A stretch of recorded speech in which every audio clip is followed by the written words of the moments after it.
OK, histoire vraie. Le téléphone sonne, j'ai un message enregistré. Ça vient de Revenu Canada. J'ai un problème sérieux avec Revenu Canada. Je dois peser sur le 5 pour parler à quelqu'un. C'est une arnaque. Plusieurs fois par jour, même à un moment donné. Toujours avec des numéros locaux. À un moment donné, j'ai rappelé un numéro, un de ces numéros-là. C'est un gars qui ne savait pas de quoi je lui parlais, là. Intéressant. Histoire vraie. Je reçois un courriel. Coucou, c'est moi. Est-ce que je peux communiquer avec toi par courriel?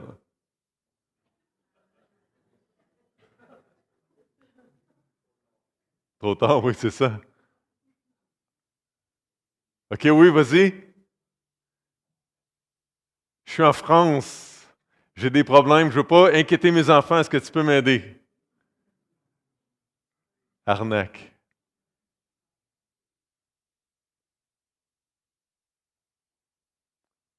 Il y a 2 semaines, j'ai reçu une demande d'amitié Facebook de quelqu'un On avait 3 amis en commun. Son nom ressemblait au nom de quelqu'un que je connaissais, puis j'ai cliqué oui. Donc, il m'a envoyé un message en privé la semaine dernière pour me demander si j'avais touché à mes bénéfices de Facebook. J'ai dit non, mais je te connais pas, je suis pas sûr de qui t'es. Fait qu'il dit, moi j'ai gagné 50 000 de la part de Facebook, puis tu fais partie des gagnants. Je suis désolé, monsieur, je pense que vous n'êtes plus mon ami. Plouc. Arnaque. Ils sont toujours là, les arnaques, hein, autour de nous. Il y en a plein. Il y en a plein. Ben, un de mes préférés, c'est quand le téléphone sonne. Est-ce que vous êtes le propriétaire? Est-ce que je peux parler au propriétaire de la maison? C'est terminé. J'ai pas besoin de parler avec vous.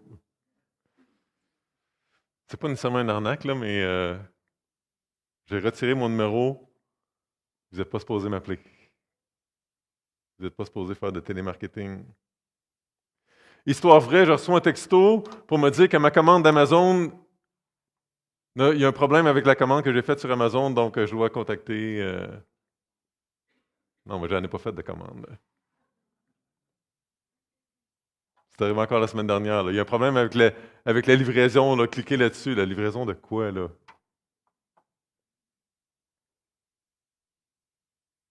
Vous vous rappelez mon bain en acrylique que j'ai essayé de vendre puis je n'ai pas réussi. Mais donc, tout de suite, quand je l'ai mis en vente sur Marketplace, j'ai quelqu'un qui m'a écrit puis qui a dit qu'il était intéressé par mon bain. Et donc, je demandais 300 pièces pour le bain et la robinetterie. C'est un bon prix parce que juste les robinets, ça vaut ça. Fait que le monsieur a dit, je suis intéressé. Alors, j'ai dit, OK, mais on peut-tu parler par téléphone à la place? Il a dit, oui, oui. Donc, on s'est parlé par téléphone. Le monsieur est à Gatineau. Donc, il voulait arranger quelqu'un, un transport pour mon bain à 300 pièces pour s'en aller à Gatineau. Ça va coûter au moins 600 pour l'envoyer. J'ai dit, monsieur, je pense que c'est une arnaque. Qu'est-ce que tu fais là? Je t'offre de le payer tout de suite d'avance. Oui, monsieur, merci, bonne journée. Look.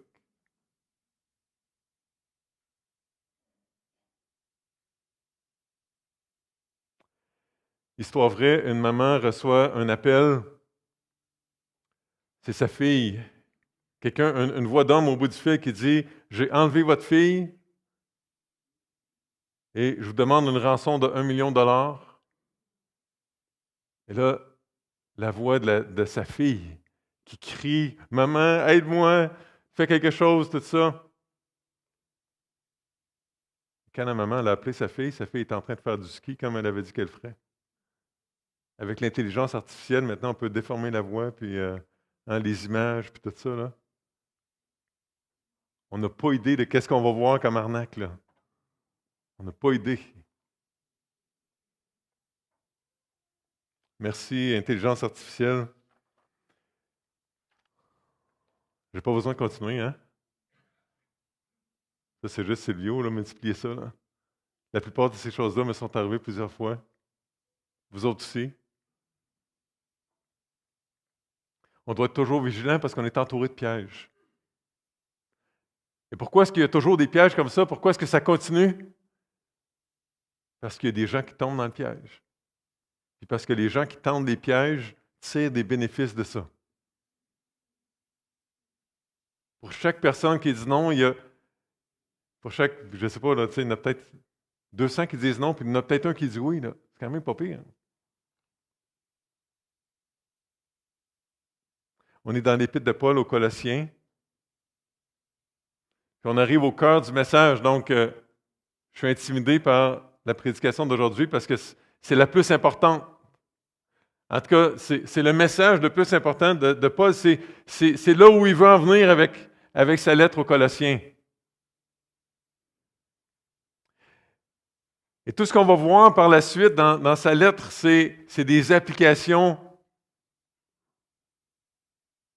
Et tout ce qui précédait, ça nous amenait au texte d'aujourd'hui, où est-ce que Paul dit « Attention aux pièges, attention aux arnaques, attention aux faux ». Et parce qu'on va prendre une grosse bouchée de texte biblique, on va le lire au fur et à mesure ce matin. Alors j'aimerais ça prier maintenant avant qu'on puisse regarder ce beau texte-là.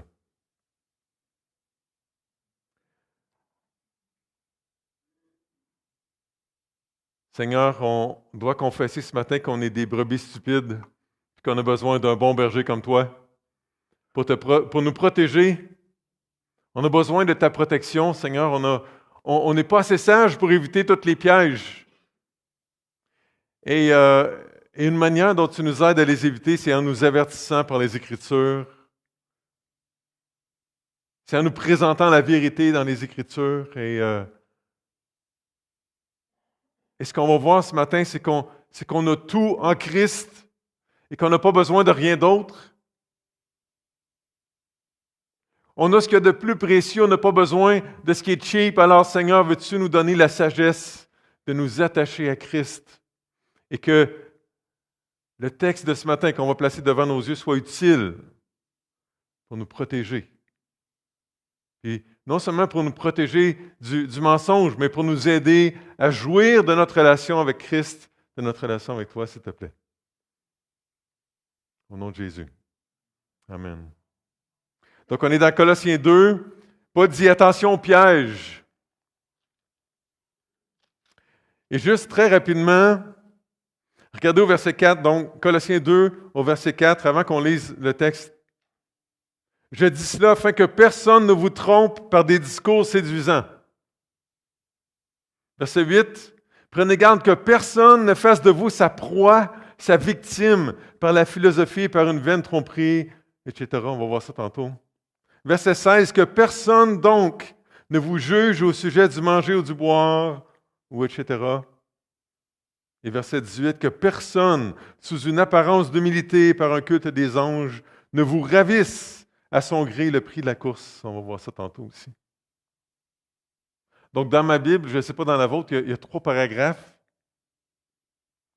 Donc, 3 explications de Paul au sujet du mensonge, au sujet des pièges de la tromperie. Premièrement, comment résister à la tromperie?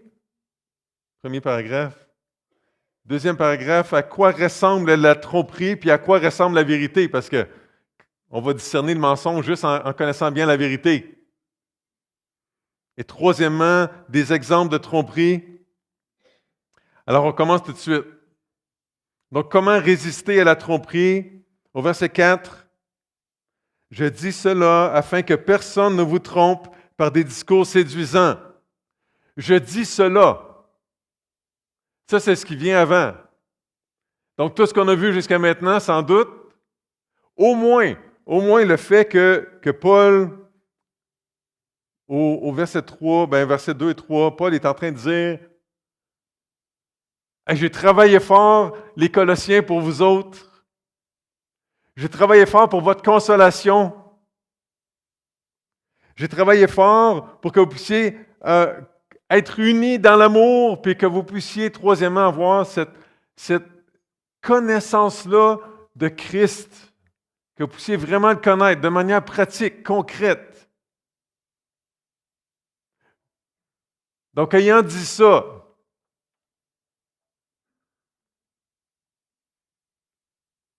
je vous ai dit ça afin que personne ne vous trompe.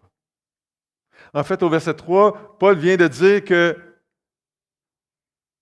quand on connaît Christ, on a accès.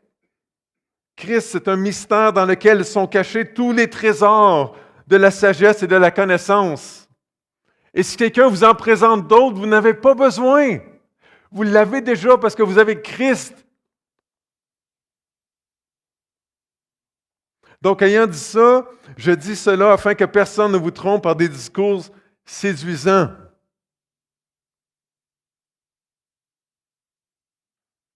Laissez-vous pas attirer par un trésor plus cheap, en plastique, des cernes en chocolat avec de l'aluminium dessus. Laissez-vous pas attirer par ça. C'est un piège, c'est une tromperie, un mensonge.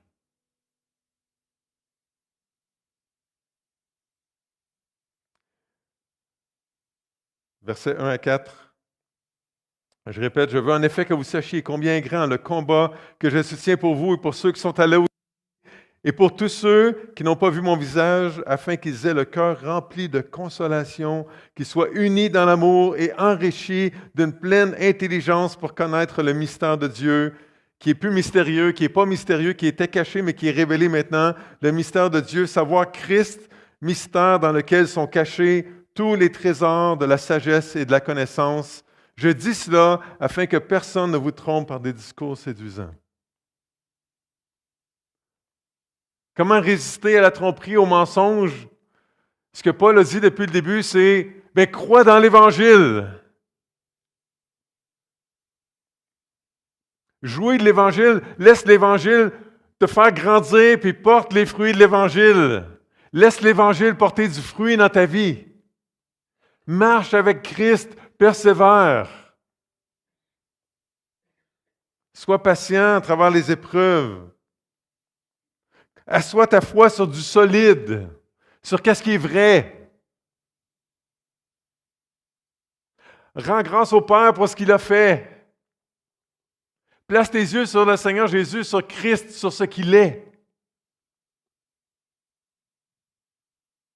Fais des efforts audacieux en combattant avec la force que Dieu donne, comme Paul. Participe toi-même à la consolation, à l'unité dans l'amour, à la connaissance de Christ autour de toi. On dirait une longue liste. On pourrait résumer ça en disant, si tu veux résister au mensonge, à la tromperie, investis dans la connaissance de Christ. Ça serait suffisant à mon avis, mais Paul en rajoute au verset 4 à 7. Donc, verset 4 du chapitre 2, je dis cela afin que personne ne vous trompe par des discours séduisants, car si je suis absent de corps, vous vous rappelez, Paul n'a jamais rencontré les Colossiens encore, car si je suis absent de corps, je suis avec vous en esprit, voyant avec joie le bon ordre qui règne parmi vous et la fermeté de votre foi en Christ. Ainsi donc, comme vous avez reçu le Seigneur Jésus-Christ, marchez en lui, étant enracinés et fondés en lui et affermis par la foi d'après les instructions qui vous ont été données et abondez en actions de grâce. Comment résister à la tromperie? C'est plus facile quand il y a de l'ordre. Quand le bon ordre règne. Et Paul répète encore que c'est plus facile de résister à la tromperie quand notre foi est ferme.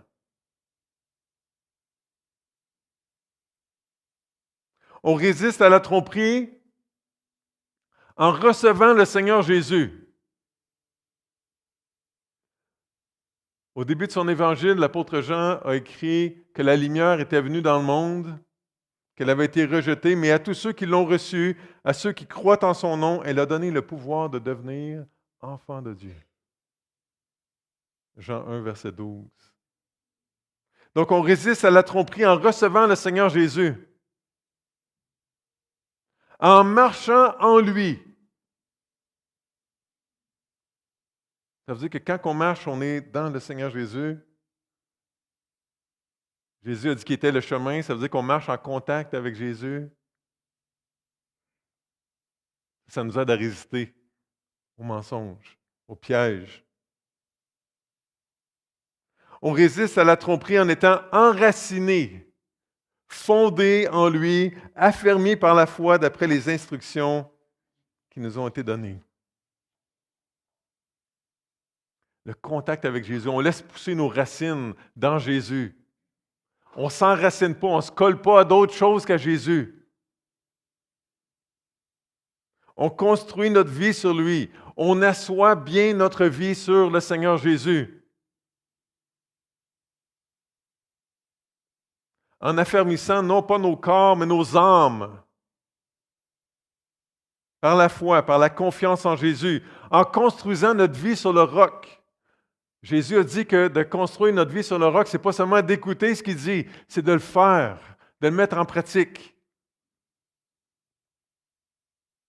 De savoir ce que la parole de Dieu enseigne, ce n'est pas suffisant. Donc, Paul dit, résistez à la tromperie. Résistez au mensonge, c'est un piège. N'arrêtez pas de contempler Jésus, de l'aimer, de chercher à conformer votre vie à ce que Jésus est, à ce que Jésus a fait, à ce que Jésus a enseigné. Perdez pas le contact avec lui. Lâchez pas Jésus. Lui, il ne vous lâchera pas, mais lâchez-le pas.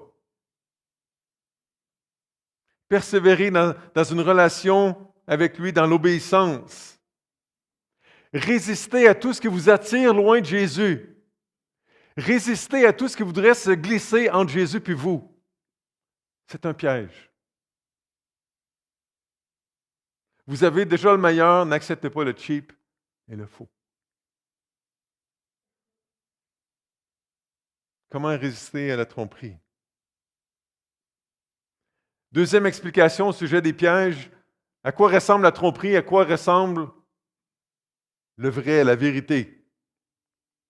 Regardez où Paul s'en va ensuite au verset 8. Prenez garde que personne ne fasse de vous sa proie par la philosophie et par une vaine tromperie, s'appuyant sur la tradition des hommes, sur les principes élémentaires du monde et non sur Christ. Paul fait un contraste entre la tromperie et Christ. Paul place d'un côté le danger. Il y a un danger parce que là, tu peux devenir une proie. La philosophie du monde. Une vaine tromperie, un mensonge vide. La tradition des hommes. Les principes élémentaires du monde. Et l'autre côté, Christ. Paul explique Christ encore une fois. Il l'a fait au chapitre 1 de manière extraordinaire, puis il en remet encore. On dirait qu'il se répète. On dirait qu'il sent le besoin de réexpliquer l'Évangile juste pour que ce soit clair.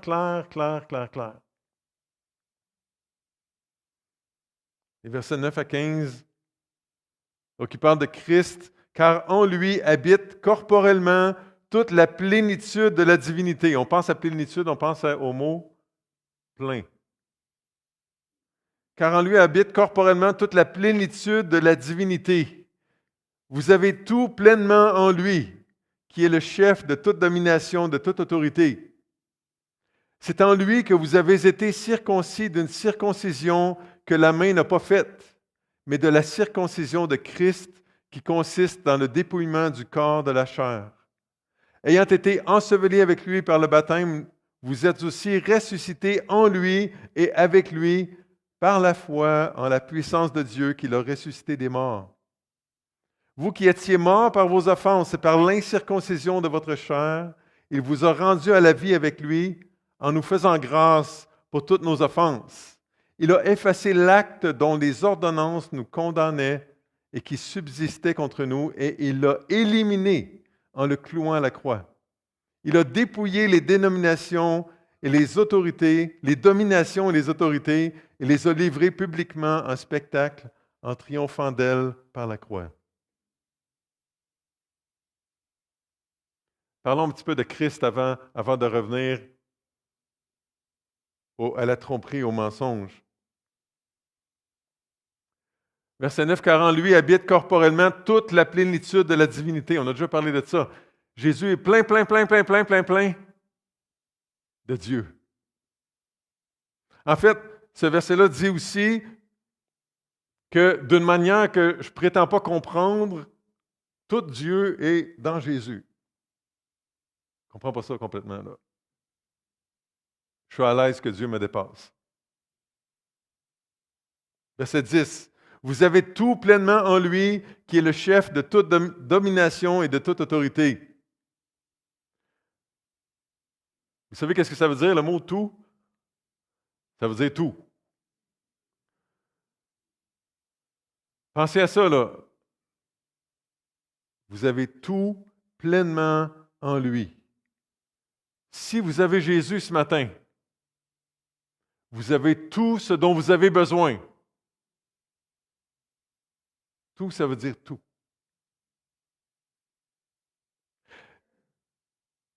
C'est important de le savoir. Parce que quand on va nous offrir quelque chose d'autre, on peut dire, j'en ai pas besoin. Est-ce que je peux parler au propriétaire de la maison? J'ai besoin de rien. Si j'ai besoin de quelque chose, je vais le chercher. Veux-tu avoir quelque chose, une bénédiction spirituelle? Non, non, j'ai Jésus. J'ai tout ce dont j'ai besoin. Donc, Paul a déjà dit ça, puis il répète encore parce que ça a l'air d'être important, là. Pour ne pas tomber dans le piège de courir après autre chose.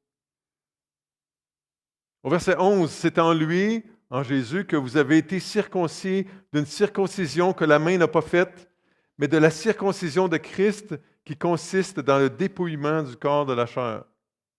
Des gros mots là-dedans, hein? Dans l'Ancien Testament, quand on faisait partie du peuple de Dieu, les hommes étaient circoncis. Donc, on avait un petit bout de peau pour signifier que cet homme-là et ses descendants faisaient partie du peuple de l'Alliance, du peuple de Dieu. Et Paul est en train de dire, depuis Jésus, ce n'est pas le corps des hommes, c'est l'âme des hommes et des femmes qui est marquée par le Seigneur Jésus. Ceux qui croient en lui reçoivent une marque dans leur âme. Puis il y a quelque chose d'invisible à l'intérieur qui est enlevé, puis ça, c'est la nature pécheresse. Ça ne paraît pas tout le temps. On lutte avec ça, mais c'est la même chose que Paul dit dans Romains 6, quand il dit que le vieil homme a été crucifié. Un jour, ça va paraître parfaitement. Hein? Gloire à Dieu pour ça. Mais notre nature pécheresse, Dieu, il a déjà mis le couteau dedans. Là. Ça fait partie de notre identité, de qui on est à cause de Christ. On est marqué dans notre âme. Et là, Paul continue à parler de l'identité des chrétiens, de ceux qui ont placé leur foi dans Jésus, dans le sacrifice de la croix, dans l'Évangile. Verset 12. Ayant été ensevelis avec lui par le baptême, vous êtes aussi ressuscités en lui et avec lui par la foi en la puissance de Dieu qui l'a ressuscité des morts. Vous étiez morts par vos offenses et par l'incirconcision de votre chair, l'on parle du corps. Vous ne faisiez pas partie du peuple de Dieu. Il vous a rendus à la vie avec lui en nous faisant grâce pour toutes nos offenses. Il a effacé l'acte dont les ordonnances nous condamnaient et qui subsistait contre nous, et il l'a éliminé en le clouant à la croix. Il a dépouillé, déshabillé les dominations, les autorités, les puissances spirituelles. Il les a livrées publiquement en spectacle, les a humiliées publiquement en triomphant d'elles par la croix. Comme dans Romains 6, Paul est en train de dire ici que quand on est en Christ, quand on place notre foi en Jésus, tout ce qui est arrivé à Jésus, ça nous est arrivé à nous autres aussi. Jésus est mort, on est mort. Jésus est ressuscité, on est ressuscité avec lui. On est ressuscité avec Jésus. Paul dit en lui, avec lui. Par la foi, pas par les choses qu'on fait, par la foi, dans la puissance de Dieu qui l'a ressuscité des morts. Ceux qui ont placé leur foi en Jésus sont passés de la mort à la vie, de la mort spirituelle à cause de leur péché, à la vie éternelle à cause du sacrifice de Christ. Si vous avez une impression de déjà vu, là, c'est parce que Paul il se répète là. C'est important. Paul dit que ceux qui ont placé leur foi en Jésus, leur contravention a été déchirée. Non, mieux, a été clouée sur une croix. Ça n'existe plus. Les contraventions, les offenses, les péchés, cloués sur la croix.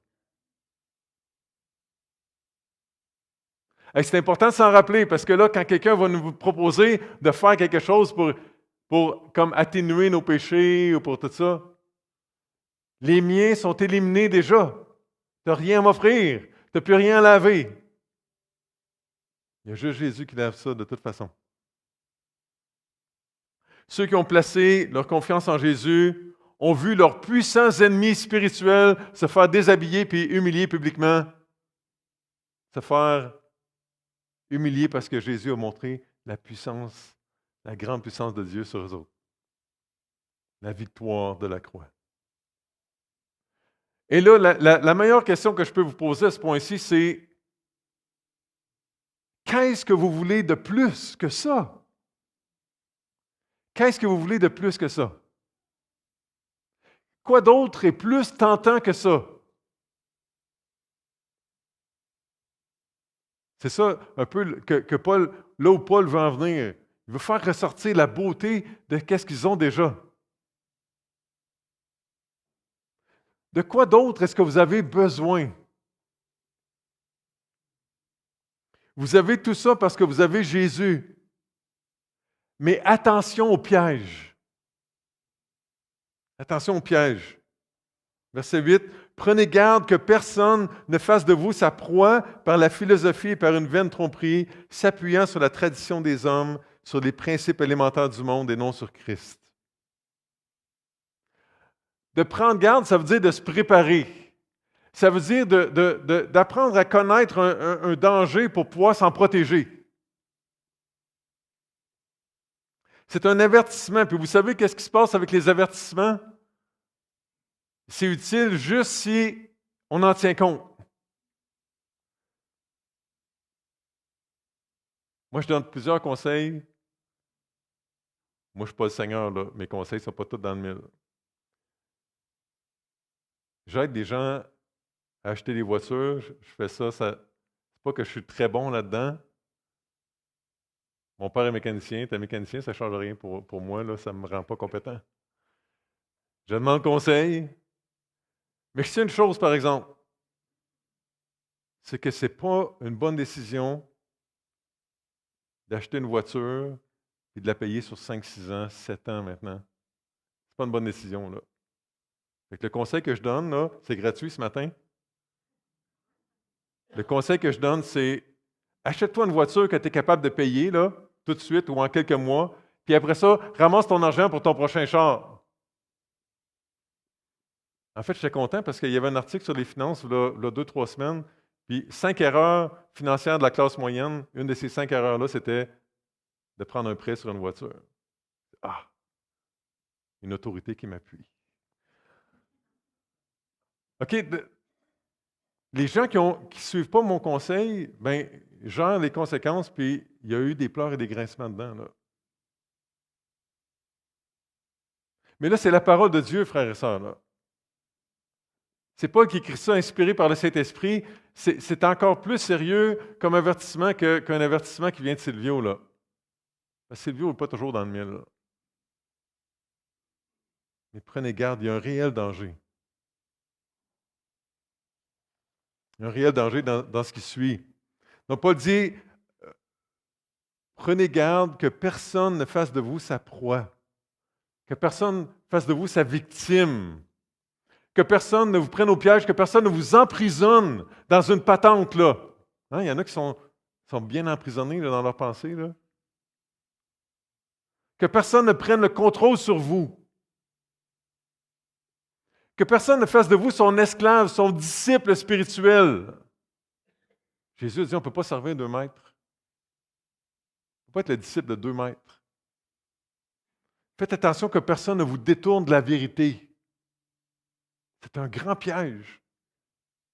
C'est un grand piège. Par la philosophie.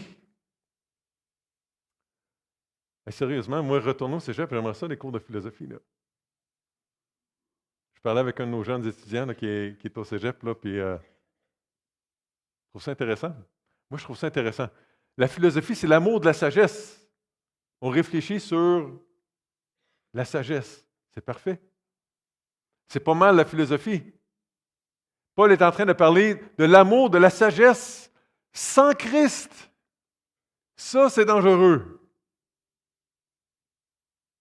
La sagesse sans Christ, ça, c'est dangereux.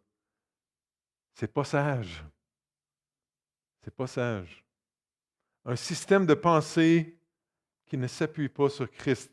Ça a l'air de se tenir, mais ça tient sur rien.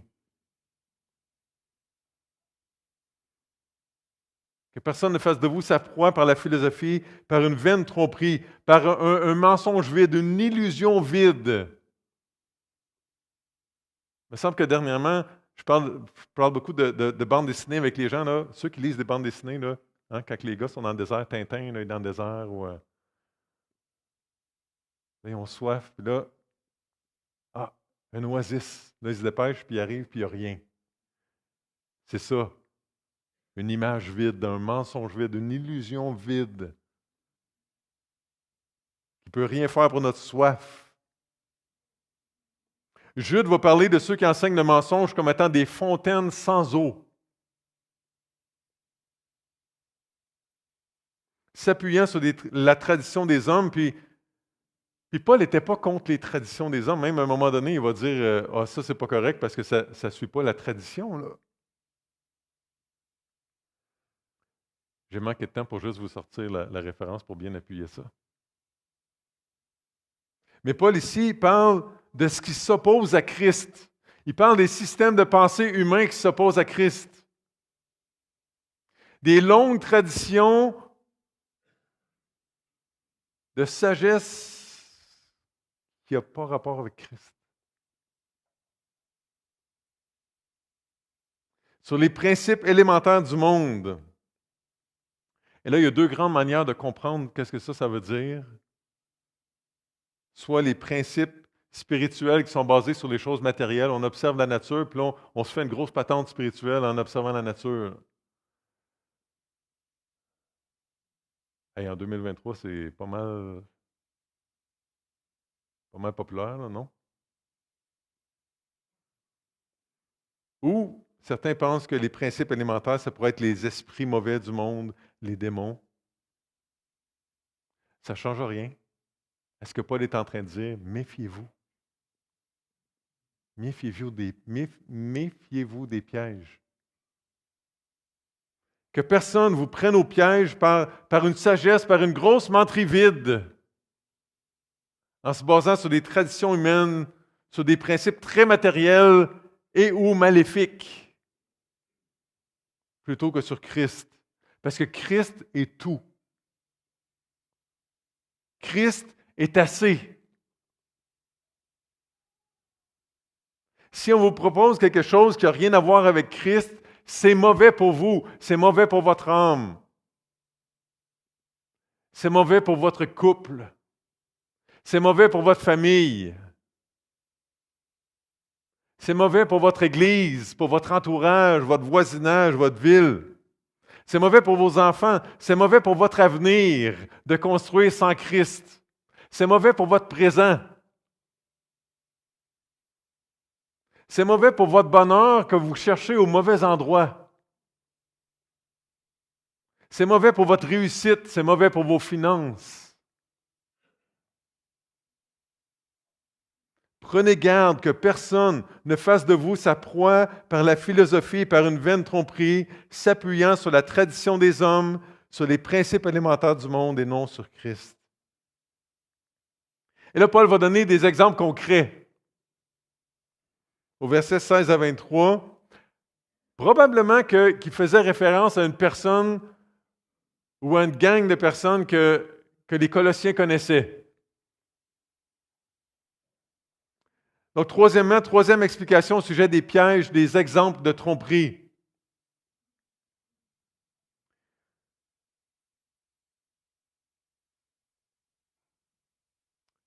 Paul dit encore au verset 16 que personne donc ne vous juge au sujet du manger ou du boire ou au sujet d'une fête, d'une nouvelle lune, mais le corps est en Christ. Il est encore dans les avertissements contre les pièges, là. Sans aller dans les détails de ces 4 choses-là qu'il mentionne, le manger, le boire, les fêtes, les nouvelles lunes, les sabbats,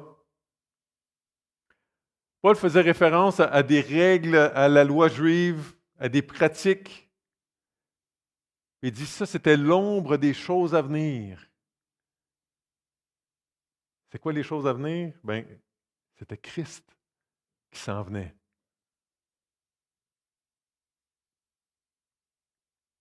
Mais là, vous avez Christ. Tu avais une photo de ta femme en voyage, mais là, tu rencontres ta femme est là. Lâche la photo. Lâchez l'ombre des choses à venir, vous avez Christ. Le corps, vous avez le corps, là, c'est de ça que Paul parle. Dans certaines versions, la réalité, ou le corps est en Christ, c'est Christ la réalité. Quelqu'un dit, attendez un petit peu, il faut que je retrouve mon affaire. Quelqu'un dit que Paul est en train de mettre ses lecteurs en garde parce que quelqu'un est en train de les convaincre de s'attacher à l'ombre plutôt qu'à Christ.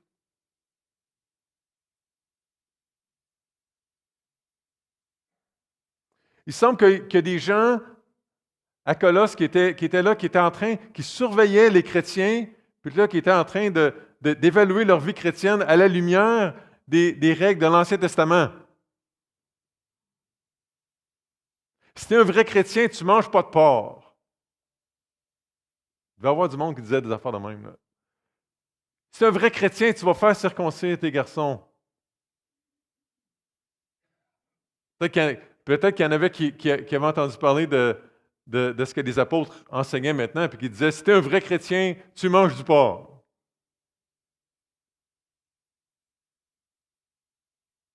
Si tu es un vrai chrétien, tu ne bois pas de vin. Si tu es un vrai chrétien, tu bois du vin. Si tu es un vrai chrétien, tu ne fêtes pas Noël. Si tu es un vrai chrétien, tu fêtes Noël.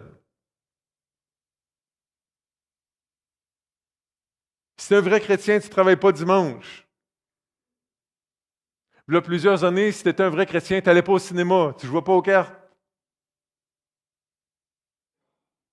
Tu n'écoutes pas de la musique avec la batterie, c'est la musique du diable.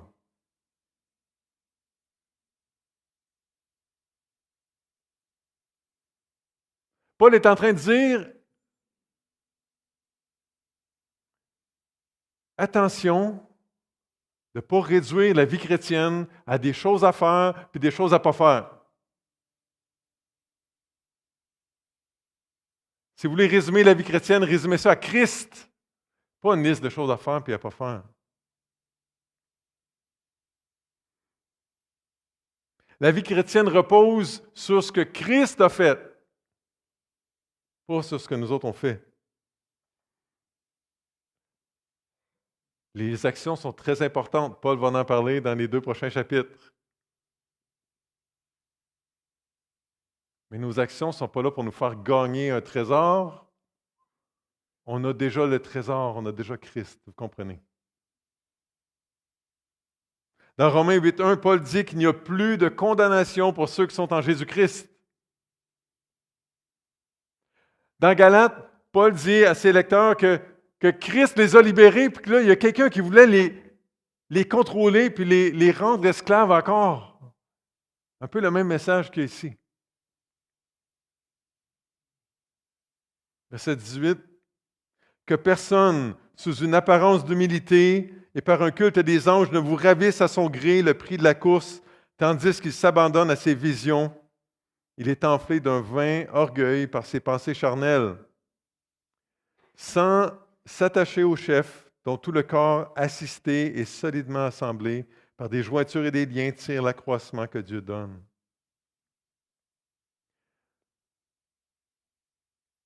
Le texte est en train de parler des gens qui sont attirés, qui trouvent leur joie dans l'humilité et le culte des anges. C'est bon de rechercher l'humilité, mais Paul est en train de parler ici de ceux qui se flagellent, de ceux qui exagèrent. Ça a l'air humble, mais dans le fond, ça nourrit leur orgueil. Parce qu'eux autres, ils s'infligent des malaises, des problèmes du mal pour gagner la faveur de Dieu, puis là, ils se pensent meilleurs que les autres. Paul dit, faites attention à ces gens-là. Paul est en train de dire que c'est possible de faker l'humilité. C'est possible de faire semblant.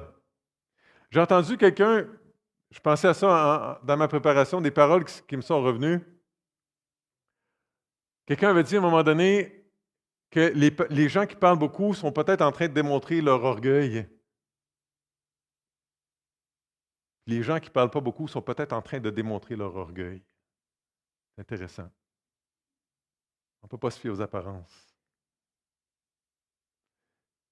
Puis la question des anges, ce n'est pas d'hier que les gens donnent plus d'attention aux anges qu'à Dieu, comme si Dieu était trop loin, puis qu'on avait besoin de passer par les anges pour se rendre à lui, là. Comme si les anges pouvaient nous amener à Dieu.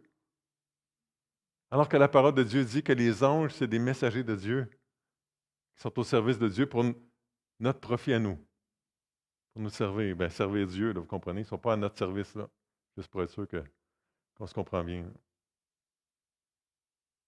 Ce n'est pas des êtres divins à adorer. On n'est jamais appelé à entrer en relation avec les anges, à nourrir une relation avec notre ange. Si on en a un, on ne sait pas, la Bible ne dit pas ça. Donc, Paul est en train de dire, faites attention aux gens qui se plaisent à la recherche de la misère volontaire pour gagner la faveur de Dieu ou une certaine gloire. Attention aux gens qui enseignent qu'il faut passer par les anges pour aller à Dieu. C'est faux. Attention à ce que ces gens-là ne vous ravissent ou que personne ne vous ravisse à son gré le prix de la course. Donc, faites attention que ces personnes-là ne vous volent pas votre récompense. Vous avez Jésus comme trésor, puis vous pouvez en jouir de ce trésor-là, vous pouvez en profiter. Là, c'est ça, la récompense, c'est la joie qu'on a avec Christ. Puis on peut garder Christ comme notre trésor, mais perdre la joie, puis c'est le seul pouvoir que l'ennemi a sur nous. Il ne peut pas nous arracher des griffes, mais il peut nous distraire pour voler notre joie. Laissez pas personne faire ça. Mettez-vous pas à essayer de vous taper sa tête parce que vous ne suivez pas les règles, là, supposément qu'il y aurait certaines règles à suivre. Là. Vous avez Christ. Laissez ça transformer votre vie. Vous allez voir ça, que vous allez dépasser les règles de façon extraordinaire. Laissez-vous pas distraire, laissez pas voler votre joie. Que personne ne vous ravisse à son gré le prix de la course, tandis qu'il s'abandonne à ses visions, il est enflé d'un vain orgueil par ses pensées charnelles. Est-ce que la parole de Dieu parle d'avoir des visions, que Dieu peut parler par des visions? Ben oui. Est-ce que ça arrive souvent dans les Écritures, dans 1500 ans d'histoire? Pas tant que ça.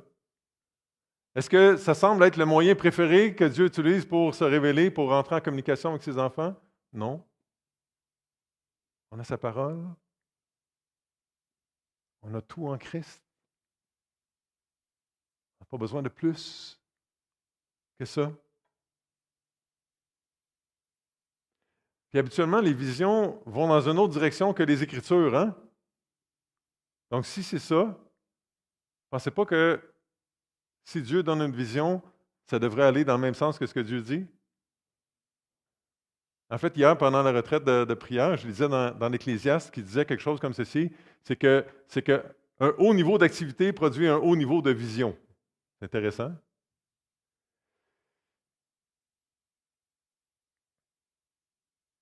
En fait, les... OK, je pars avec d'autres choses avant, OK? Je dois vous dire que quand moi j'étais adolescent au cégep, j'ai exploré les sciences occultes et puis, donc, je me tenais avec un monsieur qui s'appelait Martial. Puis Martial avait été enlevé par les extraterrestres et ramené enlevé par les extraterrestres puis ramené, là. C'est ça qu'il disait. Un bon monsieur, là, doux, humble. Je ne sais pas qu'est-ce qui s'est passé, mais je pense pas là, qu'il a été enlevé par les extraterrestres, là. Euh, donc, je ne sais pas comment expliquer ça. Est-ce qu'il a vraiment vu quelque chose? Je ne sais pas, mais je pense pas que ça venait de Dieu, puis je pense pas que c'était vrai. Je pense pas que ça l'a rapproché de Dieu, là, parce qu'en pensant en arrière, là, ce que ça l'apportait à croire et à faire, là, ça ne correspondait pas aux Écritures. Là. Vous comprenez ce que je veux dire? Mais gentil, le monsieur, là, vraiment. Pendant mon cégep, j'ai suivi des cours de sciences cosmiques. Donc, c'est toute une série d'enseignements basés sur des visions de madame, je pense qu'elle venait du Lac-Saint-Jean, mais je ne suis pas sûr. Là. Il me revenait toutes sortes de noms et de patentes là, de quand je pensais à ça. Je- J'ai refermé la porte. Euh, c'était pas vrai. C'était pas vrai. En fait, il y a même des mouvements chrétiens qui ont intégré les visions dans leurs affaires, dans leurs pratiques. En fait, il y a des sectes chrétiennes qui ont ajouté à la Bible, suite aux visions de certaines personnes. Et là, les gens suivent ça. Et Paul dit, pourquoi? Pourquoi? Christ, c'est assez. C'est assez, on n'a pas besoin de plus que ça. Vous avez déjà lu l'Apocalypse, les deux témoins de l'Apocalypse? Ben, il y en a sûrement plus, parce que moi, j'en ai rencontré bien plus que deux. Là. Régent aussi. Des gens qui ont eu des visions, des révélations. Là. Ça ne vient pas de Dieu. Je pense que Dieu peut donner des visions, mais Paul est en train de dire, faites attention. Faites très, très attention. Il est en train d'écrire plusieurs facettes là, du même genre de personne, là, vous comprenez. Et là, faites attention, on va dire amen à ce que je suis en train de dire. Faites attention avant de dire, hey, nous autres, on n'est pas comme eux autres. Ça, c'est dangereux hein, quand on dit ça. Parce que la mise en garde de Paul est bonne pour nous aujourd'hui. Là. Peux-tu nous rappeler, frères et sœurs, de faire attention à la phrase « Le Seigneur m'a dit ». C'est un bon contexte pour s'en rappeler. Hein? Le Seigneur m'a dit, faisons attention à ça. Là. On a parlé de ça quand on disait de prendre le nom de Dieu en vain, de ne pas le faire. Là. Faisons attention, écoutez-moi bien, là, c'est super important ce que je vous dis. Faisons attention à la pensée du monde qui nous dit d'écouter notre cœur. Parce que la parole de Dieu dit que mon cœur il est tordu par le péché, qui est méchant. Et si je l'écoute,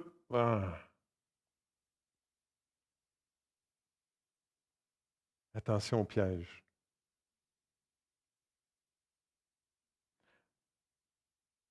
Paul, il parle, il dit au verset 19, sans s'attacher au chef dont tout le corps assisté et solidement assemblé par des jointures et des liens tire l'accroissement que Dieu donne. Attention aux enseignants qui ne sont pas rattachés à une église locale. Parce que peut-être qu'ils ne sont pas rattachés à Christ non plus. Là, on a accès par Internet à des enseignants de partout dans le monde. Là. Des bons, là. Des bien meilleurs que moi, là, vraiment. Il y a aussi des très bons enseignants de mensonges. Puis souvent, c'est pas juste du mensonge, c'est comme un mélange de vérité et de mensonge, hein, pour qu'on puisse l'avaler, là, c'est ça, qu'on avale le poison. Là. Puis tranquillement, on meurt. Donc attention aux enseignants sur Internet. Hein? A beau mentir qui vient de loin, il n'y a personne qui le voit vivre sa vie. On ne sait pas quel genre de caractère il a. Dans les Écritures, Paul dit, attention, le caractère, c'est important. Si vous voulez reconnaître un berger, là, regardez son caractère. Pas juste ce qu'il enseigne. On ne peut pas faire ça par Internet, pas tout le temps en tout cas. Il y a un danger. Il y a un danger de se nourrir de n'importe quoi. Tranquillement s'éloigner de Christ, des enseignements originaux des Écritures. Et peut-être que j'ajouterais ceci, c'est qu'il y a un danger de penser que parce qu'on écoute plusieurs prédications, même si c'était juste des prédications de notre Église, là, de penser que parce qu'on écoute plusieurs prédications, que là, ça va bien dans notre vie chrétienne. À la limite, même de penser que parce qu'on lit beaucoup la Bible, que là, on est en progrès spirituel. Parce qu'encore une fois, ce n'est pas juste qu'est-ce qu'on sait. C'est comment ça nous transforme. C'est possible de lire les Écritures ou d'écouter plusieurs prédications sans être transformé. Là. Peut-être qu'au lieu qu'on devrait écouter plusieurs prédications par jour, là, peut-être que vous pourriez en écouter un petit peu moins, puis aller rendre visite à quelqu'un à la place. Là. Ou varier votre horaire. En tout cas, il y a un danger. Je vais juste ajouter le drapeau rouge que Paul agite. Il y a un danger. Et au risque de répéter, verset 20, Paul se répète là. Si vous êtes mort avec Christ, aux principes élémentaires du monde, aux choses de base là, qui s'appuient sur la nature, tout ça, pourquoi, comme si vous viviez dans le monde, vous impose-t-on ces préceptes? Ne prends pas, ne goûte pas, ne touche pas. Préceptes qui tous deviennent pernicieux par l'abus et qui ne sont fondés que sur les ordonnances et les doctrines des hommes. Ils ont en vérité une apparence de sagesse en ce qu'ils indiquent un culte volontaire, de l'humilité et le mépris du corps, mais cela est sans valeur réelle et ne sert qu'à satisfaire la chair. Même affaire qu'est-ce qu'il a dit déjà. Ce qui vient de la sagesse humaine a l'air sage. Fais ci, fais ça, mange ci, mange pas ça.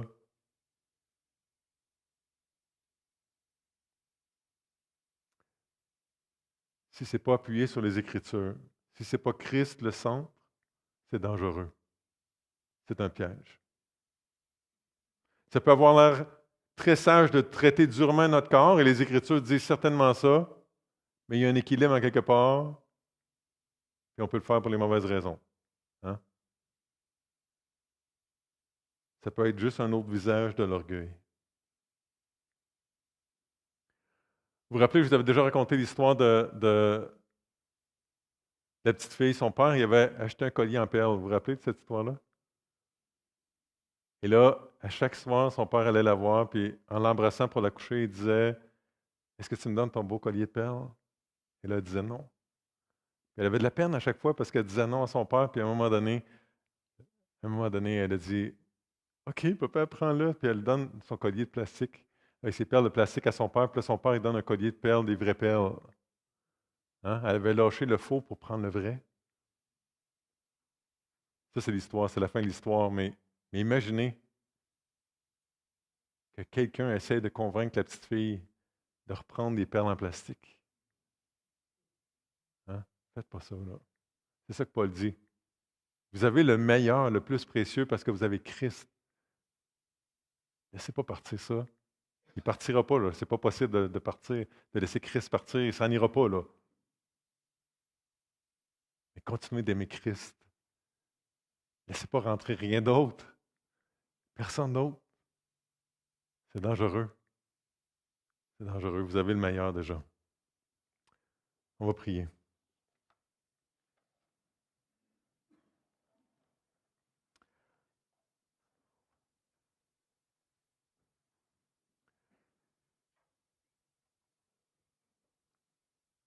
Alors, Papa du ciel, tu es un bon père, on reconnaît ça parce que tu nous avertis. Tu nous avertis, puis par ton esprit, peut-être que ce matin, tu as parlé au cœur de plusieurs. Et si ce n'est pas encore fait, je te demande de faire maintenant, de montrer peut-être, de nous montrer s'il n'y a pas quelque chose dans notre vie, qui peut-être une activité, peut-être une personne, peut-être un enseignement, peut-être qu'on est en train de suivre les enseignements de quelqu'un qui ajoute à Christ. Peut-être, Seigneur, que ces jours-ci, on est en train de suivre 2 maîtres. Peut-être qu'on essaye de vivre notre vie chrétienne, notre relation avec Christ, puis de suivre une autre patente ou de suivre un autre système de pensée qui n'est pas compatible. Veux-tu parler à nos cœurs ce matin? Cet après-midi, ce soir, durant la nuit, quand tu veux?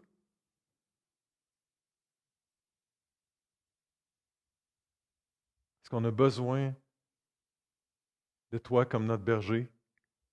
C'est trop facile pour nous, comme brebis, de s'égarer. On a besoin des avertissements, on a besoin de ta présence, bon berger. On a besoin que tu nous reprennes. On a besoin de veiller sur nous-mêmes, on a besoin de veiller les uns sur les autres. Veux-tu nous aider à faire ça? Avec amour. Pas comme ceux qui veulent, qui se plaisent seulement à surveiller et à taper sur les doigts. C'est pas ça pantoute. Tu nous aider avec amour à veiller les uns sur les autres. À nous protéger les uns les autres. Veux-tu nous aider, Seigneur, à vivre intensément notre relation avec Christ d'une manière qu'on ne voudra rien d'autre? Qu'on soit tellement en amour avec Christ, tellement en train d'être transformé par lui que n'importe quoi d'autre va avoir l'air tellement ridicule qu'on ne voudra rien savoir. Qu'on va savoir que c'est un piège, qu'on va savoir que ce n'est pas bon pour nous.